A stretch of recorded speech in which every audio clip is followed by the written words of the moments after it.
yes. Heart outside the circle a little bit, A little. I mean, right? yes, some of it is hearts outside the circle. I love that you know that. Some of it is just in the circle. Yes. And it's just, I would also actually like to budget some heart outside the circle time to see my family of origin and other friends. Right, right. It's like I feel like not just to totally jump in. I'm a huge fan of Totally jump your in. concept. Thank you. Yes, so grateful for it. It has helped me tremendously in so many of the people that I work with. I'm so good. Um, so yeah, but that like heart outside the circle, I feel like works both ways. There are times when it's like, oh, I would just love to do my special interest for the next 48,000 years.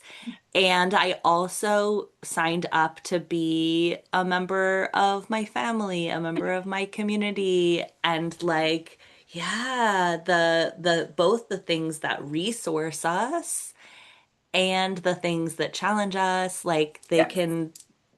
they can be in all sorts of Yep. places. Yeah, exactly. Like, and sometimes it's many of the people I work with, it's about budgeting a little less time in hearts outside the circle. And sometimes for me, that's true. And sometimes it's like, actually, I could do some heart outside the circle social time. I just need a Yeah. little like, not too much, but some. Yes, yes. I use this word worth it a Love lot it. Yeah, for me. Like so absolutely. many people are like, is this right? Is this wrong? Is this good for my nervous Yes. system? Is this bad? Is this what I'm supposed to do or not supposed to do? And I'm like, I don't know, but is it meaningful? If it's worth it, then like Yeah. that changes things somehow. So let me just introduce you before we get too Sure. carried away. What do you like most to go by? For formal introductions, I like Rabbi Shoshana Meira Friedman, but then you can just call me Shoshana. It's like my stage name, but yeah, Yeah. So Rabbi Shoshana Meira. Meira Yeah. Friedman. I don't understand how you can be the age that you appear and have had so many lifetimes already from just following you a little bit. You So have many been to lifetimes. rabbinical school, which is a lifetime. True thing. Yep. I don't know if you're a 6 or 7 or more year I was person. 6 years in rabbinical school Okay. After after four I always years, like to point that out that that's in addition to undergrad. undergrad. It is. Yeah, people don't get that like you could be a rabbi or you could be a doctor. Like same educational commitment. Yeah. Yeah, so you've done undergrad in environmental studies. You are a huge climate activist.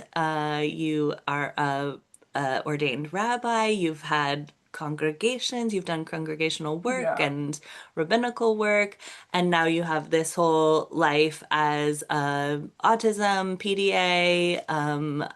I don't even want to call it specialist. I feel like comrade is maybe Thank what, you. yes, Yeah. like, I don't know the nouns. Yeah, I think it's like yeah, oh, coming into people's lived educator. experiences with Yeah. your own and letting them know they're not alone on their journey. You're an author, you're a musician. Wow, so many lifetimes.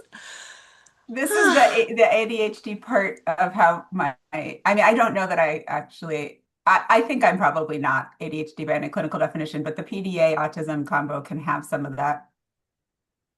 And just the way that I work is deep dive special interest, learn, create, put it out there in the world as a form of service. Next, learn, learn, create, put it out there in the world. So it it has been a lot, but it's kind of how my dopamine cycles go, right? Judaism was school was my special interest, then Judaism was my special interest, environmental studies was a special interest from childhood that kept going. And then this piece is just the first time I started my own business, and it's a great way to keep the dopamine going, actually. So I have a lot of hope that I will be able to, from a brain chemistry standpoint, stay in this career for a very long time. Whereas other jobs that I've had, and other like intensive special interests, it's been more like 4 years as the max, and then the dopamine drops. But I think a lot of that is because I wasn't set up to continue to master something that had endless creative possibilities, which my business now has. So Yeah. I'm like setting it up in a way that is very intentional. Like, how might Shoshana have like earn a living in a way that continues to serve and connect to meaningful work and keeps the creative projects and dopamine going? Yeah, I love that you have understood that about yourself and that you're wanting to like serve that part of yourself with the way that you're Thank positioning. you. Yeah, so It took a brilliant. while of, I mean, it really took until understanding I was autistic and understanding special interests and the dopamine driven brain to forgive myself for a lot of shame of like, why can't I just stick with something? That you're like not committed or a quitter Why, or I mean, flaky. Yeah. yeah, constantly. Like, why do I keep quitting things? And both of my sisters are accomplished musicians who stuck with their instrument from childhood through adulthood. They're masters at their craft, and I always held that up as the paragon of what it meant to be good at something. And I've since understood that that is one beautiful paragon that the world needs. And I bring something really different, just like these deep, Yes. passionate dives that last as long as they last. Um, Yes. so I Yes. always say, because people are, depending on me now, that I really don't see any end in sight for this one. But part of why that works is that I always have side projects too that have nothing to do. I always side creative stuff, usually visual art of some kind. Or like I became a new Swiftie when Life of a Showgirl dropped. I'm like powerfully, deeply into Taylor Swift, and that's great. It functions as a hyperfixation on top of the special Yeah. interest. Yeah. So I just have to have that ecosystem of passions going, and then I'm good. Something that you're learning, something that you don't understand yet, Yes. something that's challenging. Something I'm creating. Exactly. Yes, yes. Exactly. Yeah, that was the piece I left off was your painting, that your Yeah. beautiful artwork is all over your website. Thanks. Yeah, yeah. And I love, this is part of what I asked you if we could talk about is sort of like um, acknowledging, grieving, coming into acceptance about how ableism has impacted all of us, and particularly those of us who are not doing those things that are most praised by our ableist society, sticking to something, following through, becoming a master, all of these things that both adults and parents of kids come to me concerned about, Yeah. right?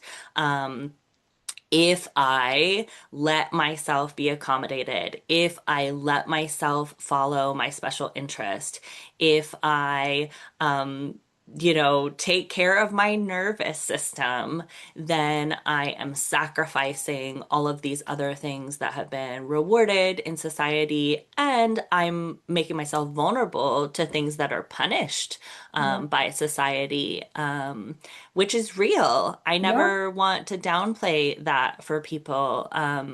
And I think that's part of why people resonate so much with you is because you are living the experience of being late diagnosed autistic and PDA experiencing and having a child Yeah. who received those diagnoses as well. So you're not a authority, a clinical, you should Right. person. You are living in that grief and acceptance and experiencing the rewards and punishments that come along with surrendering Yeah. to this wiring. Yeah.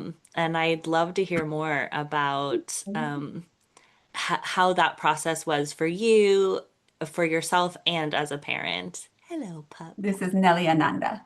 I Hi, think. Nelly Ananda. Thank you for joining us. Um, so I think I start with I start with the really simple fact that the alternative wasn't working. And often when people find you and me for support, or people like us, absolutely there's grief about what it means to accommodate and accept the differences in neurodivergence, and also just really real differences in levels of ability and disability. Like that is also very real. Yep. Um, and for folks where we didn't realize that we or our kids were neurodivergent, at birth, there's this delayed grieving process and acceptance process. But it's mixed with but what we were doing before, which was shoehorning our bodies into a neurotypical white capitalist pace of productivity and social engagement, really pre-pandemic, I want to say, because I think a lot of stuff has shifted for the better for many of us since 2020. All of the tragedy of the pandemic, all inclusive, and recognizing that the move towards some more virtual, a little slower for a lot of people, um, has a tiny bit normalized some of what we've needed all along. Hmm. But the point I want to make is that it wasn't working already. Yeah. So often people come with like the it's as though we're wishing that there were this third fantasy option Yes. where we're not disabled and or our kids are not disabled, and then they and we can participate in XYZ school, Yes. birthday parties, Yes. normative academic timelines, working full time, outside the home, or whatever it is. And so we've tried that, many of us, and what it did was completely crash and burn. Burnout, like health struggles, families in crisis. So I think what's very helpful for me was realizing that the thing that I was grieving was never my own actual life. It was the Mm. fantasy that I'd Yes. had about my life, and the grieving around not having a normative parenting experience where I can just take my kid, and this is an art, there's plenty of neurodivergent people who could do what I'm about to say, but we can't, right? Just take my kid to see his cousins who live Yeah. freaking half a mile away. Like raising him next to my sister because we wanted to raise our babies together. And at this point, it's not a safe move. Yeah. Just he's dysregulated by other children. So here we are he's completely isolated. He loves them, he knows of them, but he is not in their lives. And there is so much sadness for me there. But it's not, it's very helpful for me to realize that what I am grieving is the image that I had of Yeah. a fantasy child who I did not give birth to. And I'm allowed to grieve that. It's just I'm not grieving a more perfect version of my kid. My kid is whole and well. I mean, he actually is well. He wasn't always well, but right now, right, he's whole and thriving as he is. Hmm. Hmm. I'm sad, Yeah. and that's okay. Mm. There's so many, it feels like a very shared frequency to the way that people talk about having a queer child. Yeah, Like, I sure. had this fantasy Yeah. and I thought I could do these things. And I think what's interesting in both autism and PDA and queerness, um, have a little bit of like, it looks like you might be able to pull off the fantasy, Totally. which I think is what might make accepting that it was always a fantasy more challenging than, say, if you're born BIPOC, you can Yep. grieve white supremacy. Yep. but you are But you're always like, I'm clear. I'm not, right? Yeah, I'm not going to live as a white person, right, even right, if there's a person who's white passing, right? right. They're aware, like they're Yep, not going to live as a white person. So yeah, there's not this like I could if I tried harder. right. Or I Down could if I syndrome. healed. Yeah, I grew up, Yes. one of my early beautiful models of disability, love, inclusion, empowerment was growing up with a Downs neighbor who was my sister's age, who was Mm. extremely important to us. And turns out having her in my life turns out to have been extremely important in the work I do now because I Mm. had that early model, right? And that was in the 80s. Her family had been pressured to institutionalize her. There was Yeah. no freaking way. And they raised Wow. her at home with her brother, which to now is obvious to us, but really wasn't Yes. back then at No. all. It was Hmm. the cusp of a difference. And it was just always very clear, like, this is who she is. This is the wholeness and beauty and limitations of who this person is. And because she looked different, it was a clear signal. Yep. And so whatever the grieving process was of her family was early. Right. And then I'm sure at different stages there were other processes, but there was never a confusion of who she Yeah. was. Yeah. From my perspective, I'm sure there's nuances that, Sure. But there was less of a let me try to, like you said, shoehorn you in yeah, because you exactly. wouldn't have been able to. There was Right. just a Right. no, Yeah. right? And of course, then there's the like presumed competence fight that we have to fight for people who are visibly disabled. Absolutely. And then for the rest of us, it's this like, could you Please presume a see me little as disabled. incompetent? Could Yes. you presume that Yes. I'm struggling? Yes. Um, Yes, and something that is very tricky with folks, I would imagine, who come into your work and who come into my work, is that they're like, will you fix my nervous system? Will you make it so that I could, maybe they had a year or two in their life where they could right, pull off right. something that was more mainstream, whatever we want Yeah. to call it. And they want to go back to that or they want to get to that and they think this is the thing. So, can I reduce demands for my kid for 6 months and then I can And send then them they'll back to go, school? right. Right? And it's like, no, I'm actually like, in a way, midwifing you into a new life where you get to understand and support your safe circle, your nervous system, what is going to be a meaningful life for you in the same way that we, like you gave with the Down syndrome example, we have like even a curricular path in the schools for kids Right, that are going to be supported and right. not be asked to which can, Totally. as you acknowledged, be also limiting of their capacity. Absolutely. So that's not perfect either. But yeah, this accepting that the fantasy was never It was your never, future, if only yeah. you could try harder or be more regulated. Oh, Yeah. and the piece I want to speak to here is around the phenomenon of cumulative nervous system stress. Yes, Because please. this is where it's confusing because what happens is actually a change in the body as far as we can tell. So, give you Absolutely. an example. My little boy burned out at 5. Hmm. The first 5 years of his life were very hard, not because of any adverse childhood experiences from a clinical outside perspective. And I always want to say, like, this kid had all the privilege that you could need or want in this world. And it was still this hard. So, all the more so Yeah. for people who are struggling, Yes. right, with poverty, abuse, God forbid, right, domestic strife, custody battles, racism. Like, this is a kid with white privilege, economic privilege, two parents who have been in helping professions and Mm. like in therapy for years. He was born to us and he was still struggling so much. But he was able to hack it.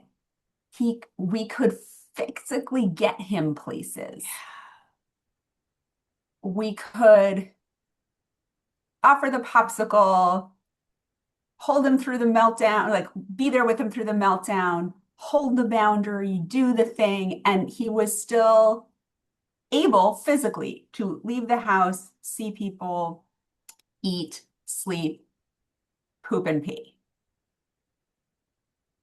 Then what happened is that all those cumulative stressors that were invisible, because even though we knew he was autistic by the time he was 3.5, and we were on the neurodivergent affirming train right away. So he never had anything like ABA, the bad kind, right? He didn't, but it wasn't enough because we didn't understand PDA. So he then had another year and a half of us being like, why is this not working?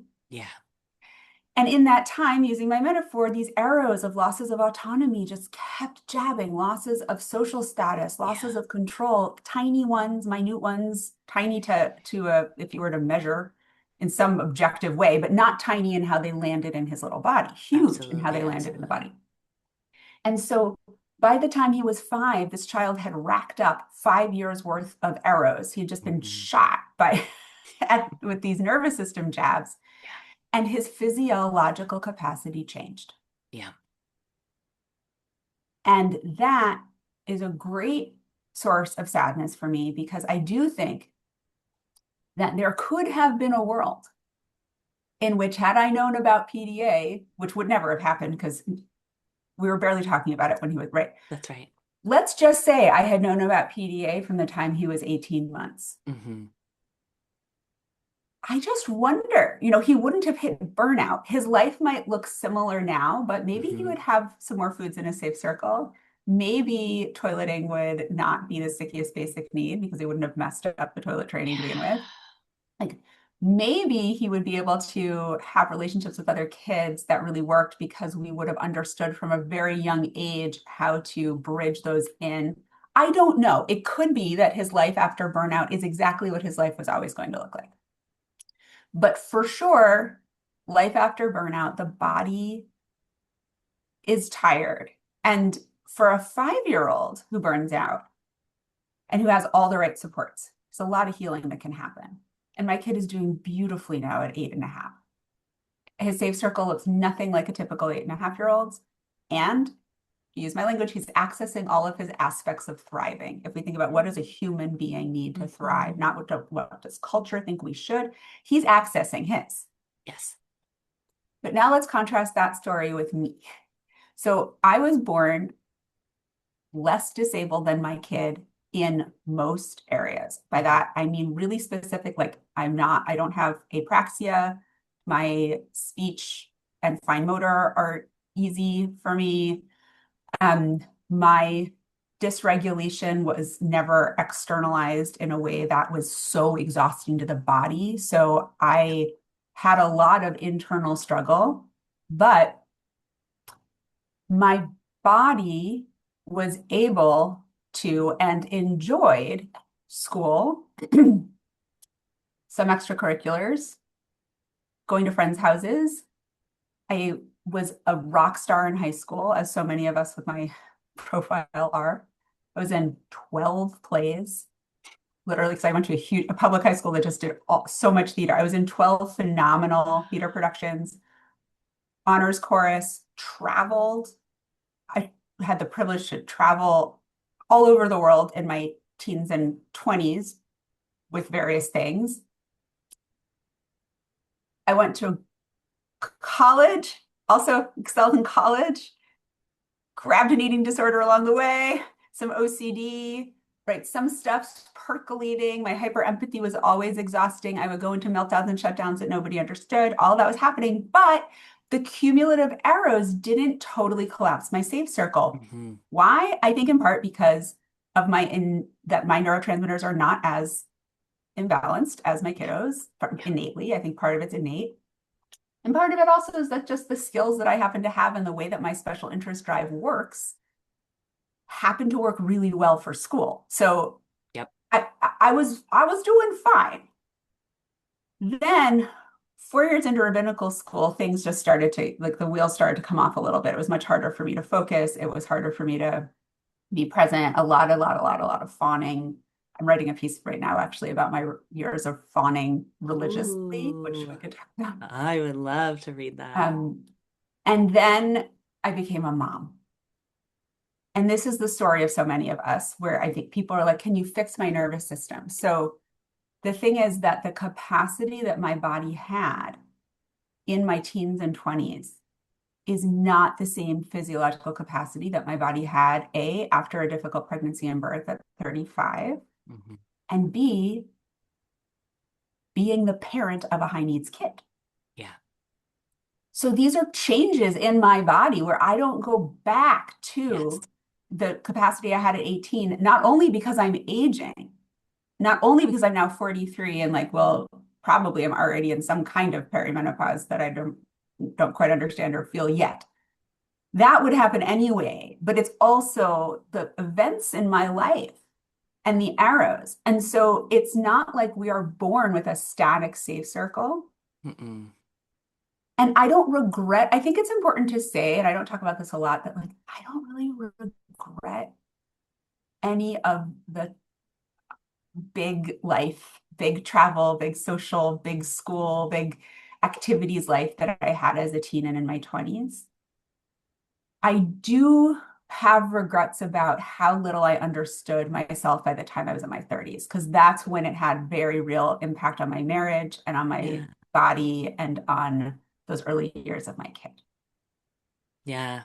Oh, thank you for sharing all of that. I think Sure. what you just named, especially in your own personal story, is this proximity to the fantasy can make us actually do more damage, and maybe even your kids' proximity to the fantasy, right? This, like, what if we had known at 18 months? Like, would we have depleted our battery in the same way if we weren't so close to being able to pull it off? Um, and this I'm curious about like how your spirituality kind of like joins in with all of this. I was raised actually evangelical Christian, and within that, there's a ton of meritocracy, a ton of like success achievement, Mm. be the best because that means like God is blessing you. So there was Oh, a lot of that woven in. So we like took white supremacy and capitalism and like said God was saying it basically, right? fun. Yeah. Uh, and then like 12 years ago, I converted to Judaism, which Yay. was, yes, such a important bridge for me to kind of like rewrite my orientation around what godness or like divinity or being on this planet could be. That like absence of original sin was such a Oh, big, huge game oh changer my God. for Can I just me. be my soapbox that when people talk about the Yes, please. Judeo-Christian tradition in one, like, it bothers me so much.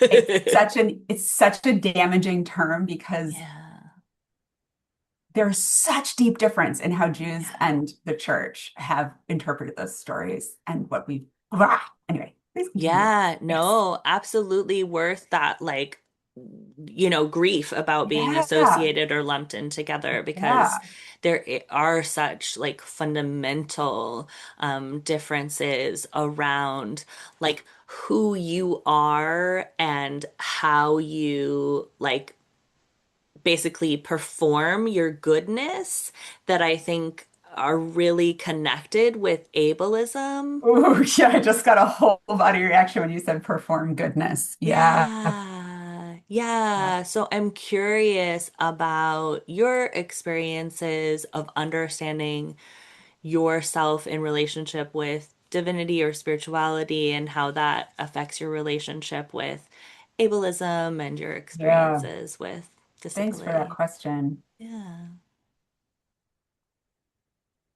The first thing I want to say is that my religious life and my spiritual life are quite distinct Hmm. at this time in my life.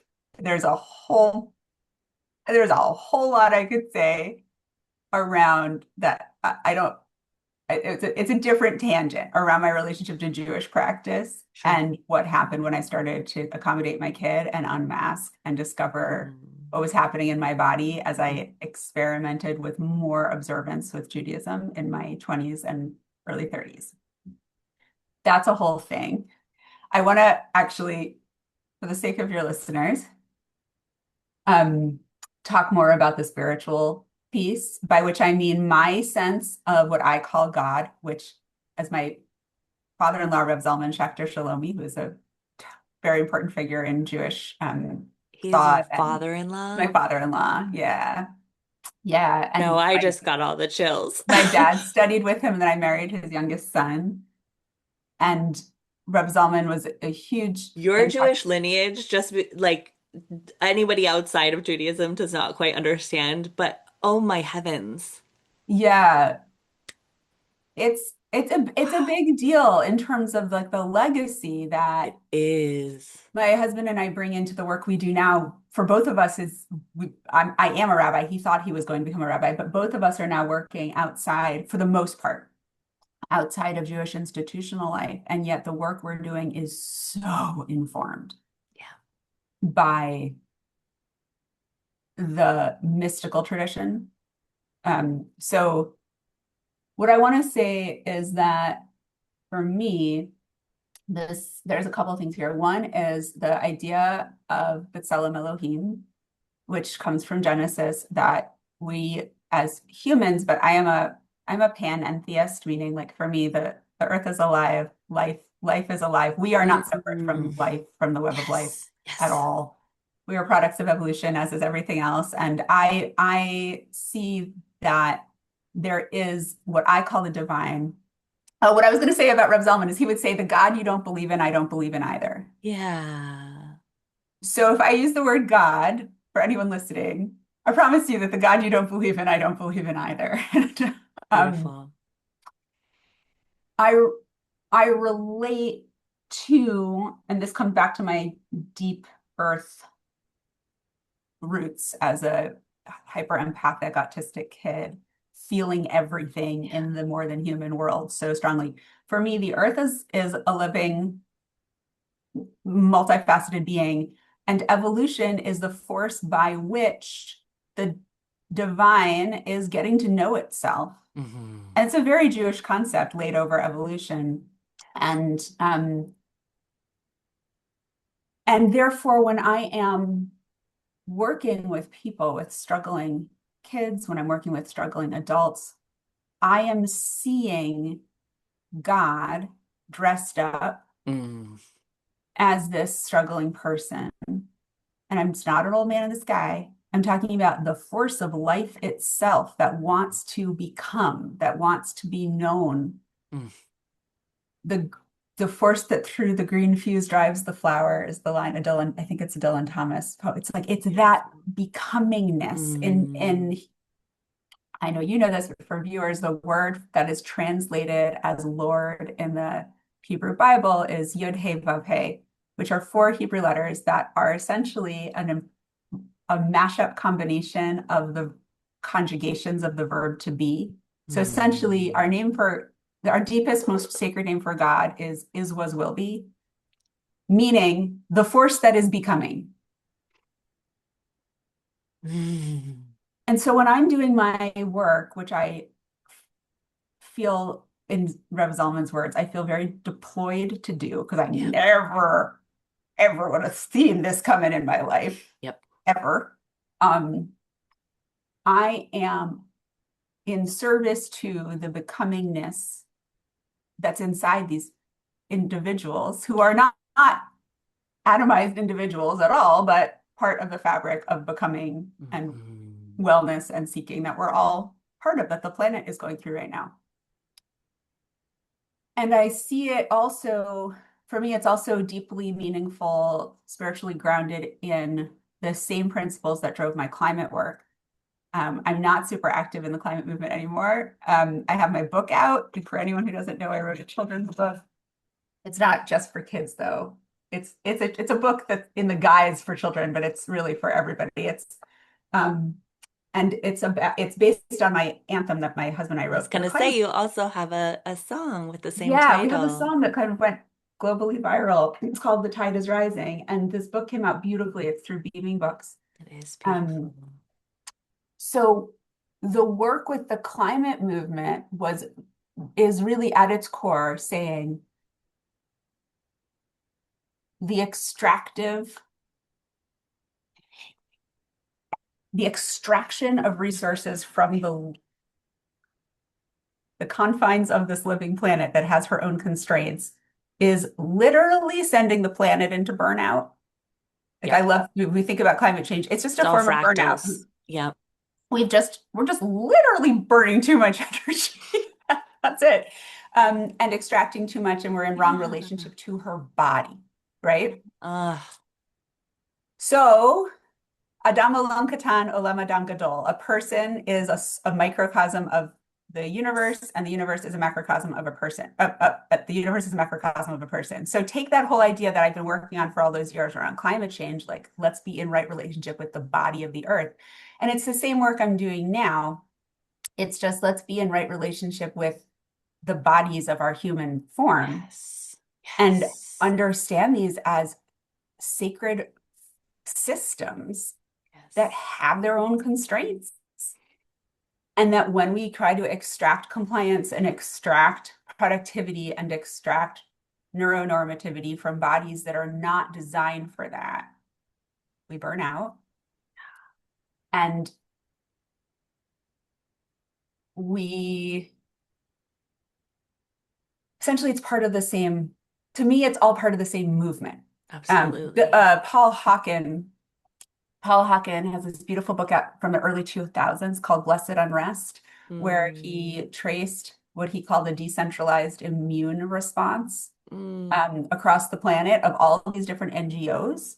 He gathered, it's like a closet filled with cards, with business cards from NGOs working for, and he's like, working for what? What is it? What are they working for? Because it was all these different causes. But he realized what undergirded all of them was it was causes that were, these are NGOs working to save the future from the forces of greed that would squander it for present gain. And so he calls that movement, it's this blessed unrest. It's the immune system of the earth mm. in our like through human bodies. And I think of my work as part of that Yeah. because I'm working to save the future. I don't talk about saving and rescuing, but I'm working to help individual people shepherd their own bodies and their children's bodies so that they can have a thriving life rather than extracting Mm, compliance and normativity in the moment to satisfy present greed, essentially. mm, mm. Yeah. Just makes me want to weep. Yeah, I get that. I feel like I have 1,000 questions I could ask you, but we have not too much time.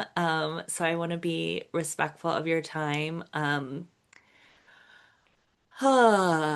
And I'm a little emotionally overwhelmed. I'm very Verklempt. moved. Yeah, Yeah, so yeah, grateful for this time, truly. Um, absolutely. I'm remembering, I think, when you reached out, there was that question of if I accommodate my kid, am I setting them up to fail? yeah, yeah. So that is the last piece that I would love to explore. Is this like, yes, of course we want to be able to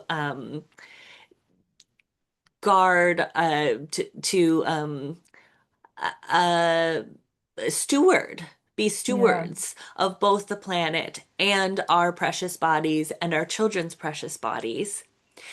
And this is the part that I think makes me the most emotional is that yeah, so many folks are because of these extractive systems, uh, it's not it's not possible yeah. for them to steward their own bodies, their children's bodies, folks who are um, eager to be good stewards of their children's bodies, but they may be single parenting, and so then Yep, their body's in burnout. yep, They may recognize that their child is not going to be okay at school, and they don't have financial resources. yep, Um, People. for all of the reasons, who um, can't offer this thriving, who um, might not be able to connect with thriving in this lifetime. And Yeah. I don't know what the question is. There's the preliminary question of like, what about the dangers of setting my child up to be in this position, me being in this position? And then I guess also just for us as providers, like how do we continue to like acknowledge that and care for that and support ourselves with our own grief around Yeah. it? Too big of a question for 10 Yeah, no, minutes. I'm that's okay. sorry. I got it. I got it. I think what I can tell you how I think about this because I weave this question throughout my materials. So, because it was very important for me to create materials that did not assume class privilege or racial privilege. And um, so the way that I think about this is we are living inside of constraints. It's the constraints of our bodies, but it's also the constraints of finances. It's the constraints of a society that's in some ways doing phenomenally. Like I think we downplay under those of us with our values, we downplay the actual extraordinary strides our society has made in the last 50 to 100 years. Um, but where there is still so much sickness, right? Especially with racism and the lack of any social safety net. So So I think about the work that I do as helping people live as well as possible within the true constraints of their lives. That doesn't mean that it's going to look like everybody's nervous system gets exactly what they want all the time. Honestly, that's not true in my family. And as I said, we have some real privilege going for us. So it's all the more going to be true for folks who are struggling with more constraints that leave them fewer choices. So it's really important to me that it's not that thriving. I don't think of thriving as a goal that you have to meet in order to be okay. Like, I love your hat. It's okay not to be okay.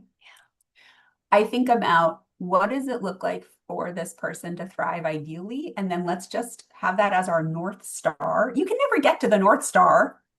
No one is going to the North Star. I like that. You follow it Yeah.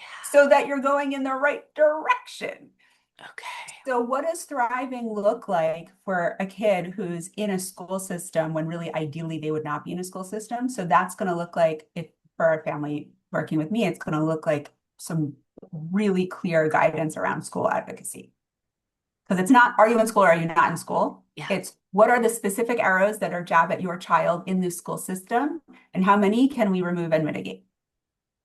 It's also going to be making it really explicit to that kid. This is not This ideal. is not, yeah. And it's not It is you. not your fault that this Yeah. is not ideal. You're not broken.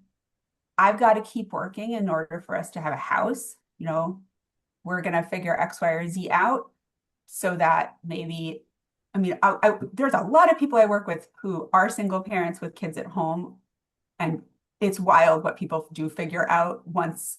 And I'm not saying that that is possible for everyone. It's, again, if it's not possible for you, there's no shame and no blame. But it's been, when we think about what people do, the tough choices that people make when it's clear that the opposite might end up in absolute devastation for your child, it is remarkable what people figure out, whether it's Yeah. There's a family lot of or bizarre ways to live that work for yeah. our nervous systems. Yes, exactly, exactly. So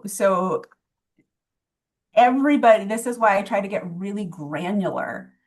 My approach is, oh, I think part of what it really works is that it's a very big picture, like here are the 6 elements and here's how they fit together.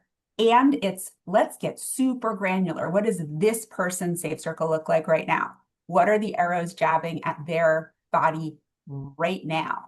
How do we remove and mitigate the arrows we can? How do we increase access to the things in their safe circle?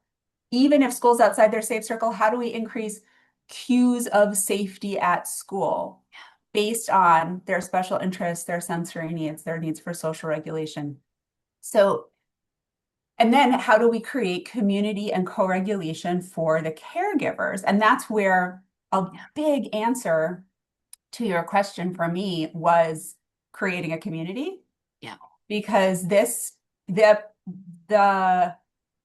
the families like all of us, but particularly families with really tight constraints, right? Solo parents, bodies that are more impacted by systemic racism, poverty, whatever it is. It is not the problem of the individual family. It's a societal problem, right? We are here for each other.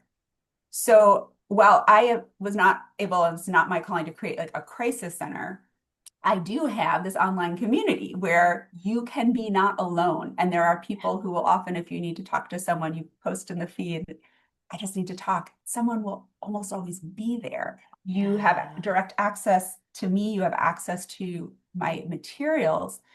And what that does for the nervous system is just cannot really be overstated. Yeah, it's immeasurable. It's immeasurable. It's like, yeah. So the isolation on top of the constraints, the societal constraints we can't fix. We can solve for some of the arrows and we can rethink and resource people. But we really can do better. And this is part of what I'm trying to do. And I think doing well for the people who find me, which is removing the arrow of isolation. Yeah. And I'm doing it wrong because, or I'm completely alone. When the hell will this ever end? I'm totally stuck. If we can remove those and tune in to, for those who go this way, if you don't want to follow me here, that's fine, but like tune into the body of the earth holding us. Tune into your ancestors, your child's ancestors. Tune into forces like guardian angels, animal spirits, whatever is your jam. Yeah. Yeah. God, call in the forces, including the people in your life, and we can feel more supported than we often feel. And it's still okay not to be okay. But we don't have to be not okay totally alone. That one. That one. Yeah. And I'm really glad that you named all of the other options. Your community is a beautiful option of people. And there are also so many connections that actually they're doing research about understanding that us autistic people can have real relationships with a cup and with Oh, a tree and with the personification is wild. I oh have my two American Girl dolls from my childhood. And when I was going to give one to a child who I was close to, and I realized that I hadn't told the dolls yet about the yes, separation. And I absolutely. had this like, oh no. Dread. And I told my husband, and he was like, you know they're not.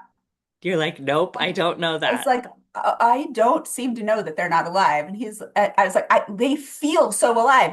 And he was so gracious. He's like, they are alive in your mind. Like you Yeah. have a person construct. And so that lives in you. Yes. And Um, actually, there is an entire tradition in Zen Buddhism around consciousness is in everything. So but I that's would how I say, live. I yeah, mean, that's the thing. And I actually, long ago, before I blew up with PDA, I had a post just about how when we talk about like object personification and we pathologize it in terms of autism, it's like, how about just indigenous ways of knowing that every natural thing is alive yeah, and has spirit and has wisdom. And it's like we weren't evolved in an industrial world, so it's very obvious to me to have an I-thou relationship with a tree or a rock that I'm made of that stuff. Why would I not? yes, But it actually yes, then it's kind of also obvious that then that gets transferred onto an American Girl doll because my brain is still the same brain as my ancestors 100,000 years absolutely. ago. So here's this thing in my environment.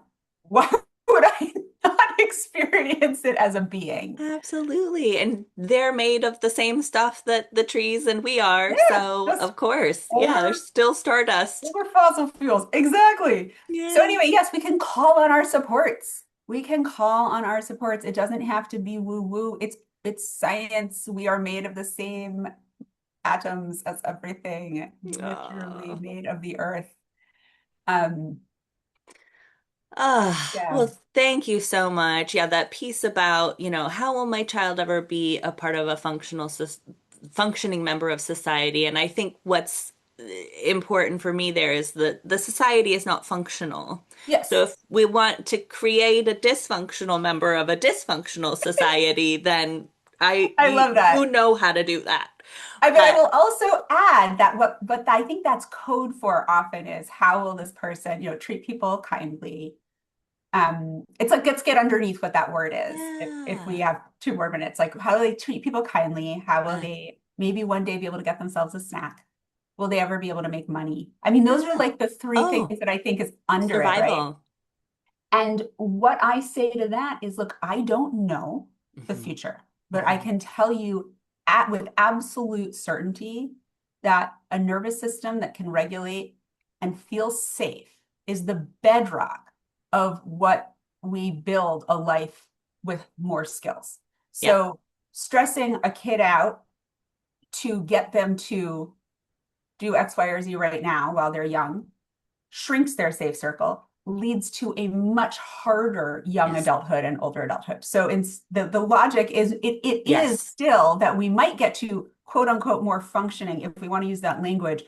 The way to get there is to accommodate in Right, childhood. right. It's a paradox because the pushing thing I work actually with won't get them either. it won't. And let me tell you, Yeah. because I work with a lot of parents of young adults, Yeah. and the pushing did not work. Did not work. And No. it did not work for me. I did all the same things as you, valedictorian, and then Yeah, I had a baby, and then I was like, like I don't work anymore. Yeah. well, anything else that you'd like to share about your work, I will share your website. I'm constantly telling people that your PDA Safe Circle workbook or coloring book Thank is you. available It's for available free. for free. And Extraordinary resource for the guys, whole we're coming family. out with, we have Hebrew, Spanish, French is coming out, Swedish, Wow. Norwegian, just because these are the languages that I have that people have come to me. People. So I would love to get, right, other majorly spoken languages, Amazing. anybody, Russian, Arabic, Chinese, Portuguese, like some of the big Amazing. ones out there, but any language, I'm happy to work with you on a translation. Well, you will do the translation and I will trust you. Um, But yes, you can join my community for our free week. Nobody's turned away for financial reasons. It's an equity-based fee scale, so people pay according to their level of financial security, and people are honest, and it works really beautifully. I also have a coaching practice, so if you want to do any one-on-one work with me, that is available. And I am in the works. I'll say this publicly. I'm in the works for a course this fall that will be a kind of come walk with me for a chunk of weeks through the PDA Safe Circle instead of my Amazing. asynchronous read through it. Some people really like the group being held. And I certify coaches and clinicians, and we're I'm on the waiting list. yes. So I'll see. So Cannot I'm wait. so glad. I'm so Cannot wait. excited. I'll do it again next year. And it's very exciting. So grateful for you. The community is for both adults and parents of children. Yes, it's for adults, parents, spouses, grandparents, Anybody affected. Yeah. anybody. It because my approach it works throughout the lifespan. It's relevant throughout the lifespan. Just so truly grateful that you are on the planet. So Oh, grateful thank to be you. here at the same time as you. And thank you for the generosity of Likewise. time. Thank you so much for inviting me on. It was such a delightful pleasure to get to know you. Mhm.